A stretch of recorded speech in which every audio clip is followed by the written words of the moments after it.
Il Mar Piccolo è uno scrigno di biodiversità e va tutelato, va salvaguardato.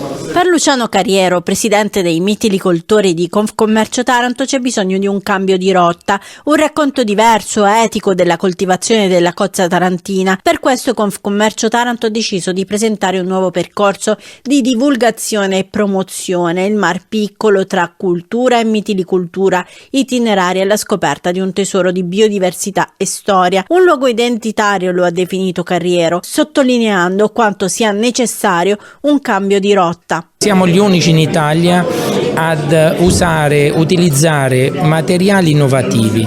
Stiamo utilizzando la canapa, stiamo utilizzando la Mater B, che è un materiale compostabile, e questo con un progetto poi viene portato agli impianti di compostaggio e diventa concime per la nostra città. Il percorso presentato dalla Confederazione di Commercianti si articola in varie attività culturali ed esperienze che si svolgeranno tra marzo e maggio e coinvolgeranno i cittadini e soprattutto i giovani. Si parte il 17 marzo con il workshop L'Ecomuseo del Mar Piccolo, mentre il 7 aprile sarà dedicato alla mitilicoltura tra passato e futuro, entrambi alla presenza di chi si occupa quotidianamente del settore, non solo produttori ma anche esperti. Un gioco di squadra lo ha definito il presidente di Confcommercio Taranto Leonardo Giangrande, secondo il quale l'ecosistema del Mar Piccolo e la mitilicoltura sono un tesoro molto grande ma anche molto fragile, che non è stato rafforzato negli anni. Io da vicepresidente della Camera ho istituito anche lì un tavolo